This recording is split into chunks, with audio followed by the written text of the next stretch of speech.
네, 건강마진 나인 첫 시간입니다. 이 시간은요, 한 주간의 뉴스, 그러니까 메디컬 쪽에 숨어있는 뉴스를 모아가지고 네. 전문 기자가 나오셔서 말씀해드린 위클리 포커스 시간입니다. 그래서 오늘은 명절이 얼마 있다 이제 다가오잖아요. 그렇죠. 후유증이라든가 또 명절만 생각하면 또 가슴 저리고 우울증 오고 또 끝나고 나면 관절 아프고 이런 네. 내용들입니다. 네. 그렇습니다. 설 연휴 건강관리법에 대해서 하나하나 좀 짚어볼 텐데요. 도움 말씀 주시기 위해서 코리아 헬스로그의 양광모 편집장 나오셨습니다. 안녕하세요. 안녕하세요. 안녕하십니까? 반갑습니다. 네, 반갑습니다. 네.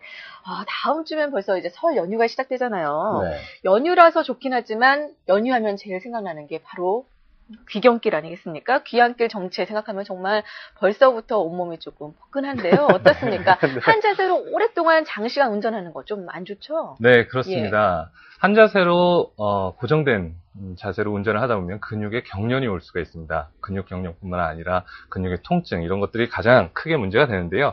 사실 이것보다 더 큰 문제가 있습니다. 바로 다리에 생기는 혈전입니다. 네. 이를 심부정맥 혈전증이라고 하는데요.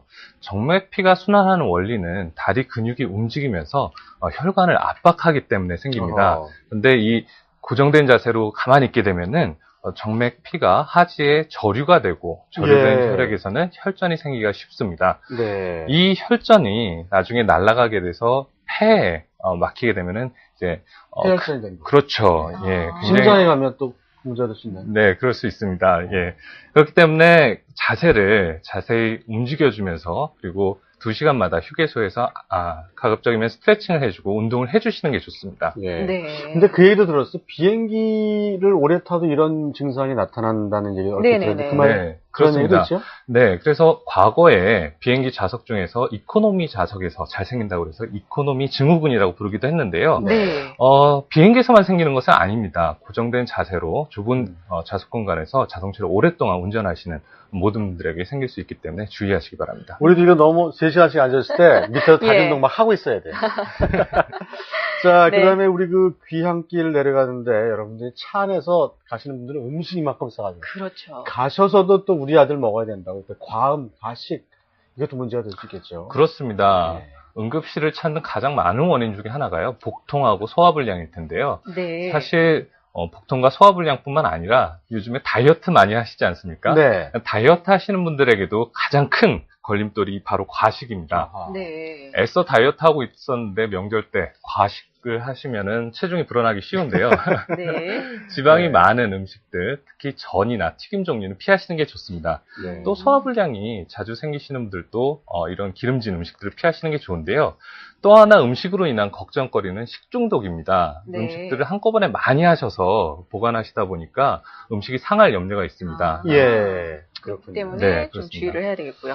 사실 또 명절 하면은 가장 빼놓을 수 없는 게 바로 우리 주부님들의 그 명절 스트레스. 맞아요. 이런 것들이 문제가 되지 않을까 하는데 좀 명절 스트레스를 줄일 수 있는 방법 없을까요? 예. 대한민국 주부님들을 위해서 명절 스트레스를 네. 해소할 수만 있다면 이거 아마 노벨상감이라고 생각이 되는데요. 네. 예, 명절이 다가오면 실제로 스트레스를 호소하는 주부님들이 굉장히 많습니다. 병원에 보면 그로 인해서 찾으시는 위험 증상 등으로 찾으시는 분들도 굉장히 많은데요. 이른바 명절 증후군이라고 부릅니다. 가사의 경제적 부담이나 가사 노동 때문에 스트레스를 받으시는 주부님들이 겪는 것을 명절 증후군이라고 얘기하는데요. 이거 네. 해결 방법은 사실 별다른 게 없습니다. 네. 남편분들의 따뜻한 관심과 그리고 가사 부담을 덜어주기 위해서 일을 함께 하는 것이라고 생각이 되는데요. 네. 그 외에도 마음을 진정시키는 명상이나 담소를 네. 나누는 그렇게 담소를 나누면서 마시는 차 한 잔이 큰 네. 도움이 될 것이라고 봅니다. 저도 직장 생활 하다 보니까 예. 스트레스를 그 위에서 주시잖아요. 주면서 꼭 하시는 그렇습니까? 말씀이 예. 있어요. 네. 아니, 다 잘 되라고 그러는 거니까. 예. 안 되면 즐겨라. 음. 차라리 즐겨라. 아, 그런 근데 그게 생각을 하니까- 주부님들한테는 잘 통하지가 않습니다. 아니에요. 예. 그런데 마음 먹기 나름이에요. 즐기니까 아. 또 즐거워지더라고요, 그게. 예. 예, 뭐 그러시기 바랍니다. 어쨌든 자, 그리고 네. 이제 집안에 이제 그 연휴가 좀 길어지고 병원도 사실 많이 쉬잖아요. 그러면 그렇죠.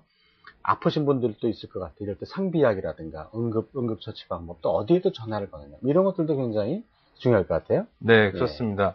가장 많이 불편을 겪으시는 건 소화불량입니다. 소화불량, 그리고 설사, 두통, 해열제 정도는 집에 비치를 해놓으시는 게 좋으시고요. 그리고 고혈압과 당뇨 같은 만성 질환을 앓고 계신 분들은 약이 연휴 기간에 떨어지지 않는지 한번 체크해 네. 보시는 게 좋습니다. 네. 또 귀향길에 잊지 마시고 이 약들을 챙겨 가셔야 되겠고요. 최근에는 해외로 설을 쉬시러 가시는 분들이 굉장히 많으신데 네. 해당 여행지에 유행 질병이 있는지 미리 확인하시고요. 그리고 중이염을 앓고 계시는 경우에는 네. 비행기 이착륙 시에 예. 기압의 변화로 통증이 생길 수가 있습니다. 음. 미리 이비인후과에 찾아가셔서 진료를 받으시는 게 좋겠습니다. 네. 그러니까 뭐 두통이나 복통처럼 이제 간단한 것들은 이런 상비약으로 좀 준비가 되지만 갑자기 뭐 큰 부상을 당하면 그런 응급처치 상황에서는 어떻게 해야 될까요? 맞아요. 예. 네. 응급 상황에서는 평소와 다를 바 없이 119를 이용하시면 됩니다. 그리고 네. 대한민국에 있는 대부분의 응급실은 대부분 열고 있기 때문에 119 이용해서 응급실 이용하시면 되고요. 혹시라도 이게 응급 상황인지 아닌지 헷갈리실 수가 있습니다. 네. 그럴 네. 경우에는 응급의료정보센터 국번 없이 1339번을 연락하시면 상담도 받으실 수 있고 당직병원과 그리고 당직 약국도 안내받으실 수 있습니다. 근데 1339 누를 때 많은 분들이 일반 전화 1339냐 핸드폰도 그냥 1339만 누르면 되니 이걸 또 헷갈리시는 분이 많으세요.